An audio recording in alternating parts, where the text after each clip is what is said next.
ওই ছবিতে কিন্তু জসিম ভাই প্রথম হিরো হলেন ভিলেন থেকে। আচ্ছা, তো এই আর আমি হয়ে গেলাম ভিলেন। আপনার ইচ্ছা তো ছিল নায়িকা চরিত্রে অভিনয় করার, তখন যখন আপনি খলনায়িকার অফারটা পেলেন তখন ওই ব্যাপারগুলো কেমন ছিল? প্রথম অবশ্য অফারটা আমি ফিরিয়ে দিয়েছিলাম, যেমন খান আতা সাহেব আমাকে একটা অফার দিয়েছিলেন, পরে সেটা অন্য একজন আর্টিস্ট করেছিল। তো আমি বলছি না, আমি করব না, কারণ তখন আমি নারায়ণ ঘোষ মিতা তাসের ঘর করেছি, সফট একটা ক্যারেক্টার, গান ছিল, ফারুক ভাইয়ের বোন রোজিনাপা ছিলেন, চোখ অন্ধ ছিল, গানও ছিল, মিতাদার অনেক ছবি করেছি আমি।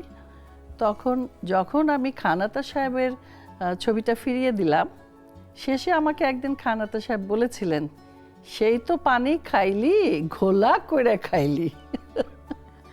তো যাই হোক, যখন দেখলাম যে আমার খল চরিত্র যেই ছবিতে করি সেই ছবি ভালো চলে বা গল্প ভালো থাকে, তখন তো ডিরেক্টরও ভালো ছিলেন, সেগুলোই হিট ছবি। ও দাদাই এনেছিলেন, সুভাষ দত্ত দাদাও আমাকে সেই সবুজ সাথীতে খল চরিত্র দিলেন। নেক্সট যেটাই দেয়, শাবানা, আমরা যতটুকু জানি যে সবুজ সাথী চলচ্চিত্রে আপনি শাবানাকে থাপ্পড় মারার মাধ্যমে খল চরিত্রে অভিনয় শুরু করলেন। হ্যাঁ, সেটা কিন্তু দত্তদারই ছবি, সুভাষ দত্তের ছবি। জি, ওই ছবিতে কিন্তু জসিম ভাই প্রথম হিরো হলেন ভিলেন থেকে।